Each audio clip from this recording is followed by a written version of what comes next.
G'day, Anders Sorman-Nilsson here, Futurist and the founder of the think tank Think. I'm here in Rio de Janeiro, having hung out at the World Cup for the quarterfinals. And one thing that really strikes me about Rio de Janeiro and this kind of iconic imagery that's behind me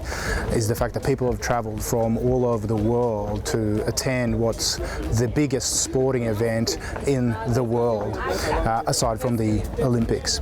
And what really strikes me about that is all of the marketing and all of the analog kind of culture that goes into an event like this particular one. People travelling from the likes of Australia, Sweden, the United States, Argentina and all over Brazil, from the favelas all over back to the Amazonian kind of back villages to attend what's essentially a really good example of the analog. Just like some people pilgrimage to see the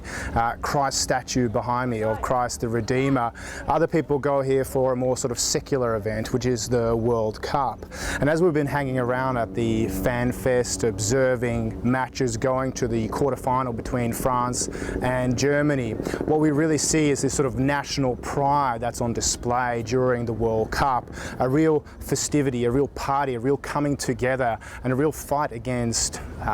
predispositions such as racism, as people from all over the world come together for this really momentous event. And what that makes me reflect on is, despite all the kind of digital access that we have via digital TV,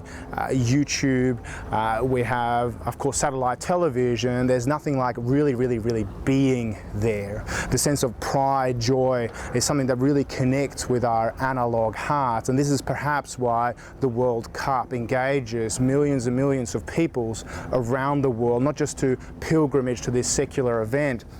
but also the billions of TV viewers that maybe want to be nowhere more than here in this analog location that is Rio de Janeiro right now. This is why the World Cup engages, and this festivity is one that is being digitally manifested around the world to just connect with our digitally rational minds. But people like me and people from all over the world, and millions of people who have traveled here to contribute to the Brazilian economy, have traveled here because we are perhaps irrational and emotional deep in our analog hearts. And these are some of my reflections from my time here in Rio de Janeiro from the 2014 World Cup.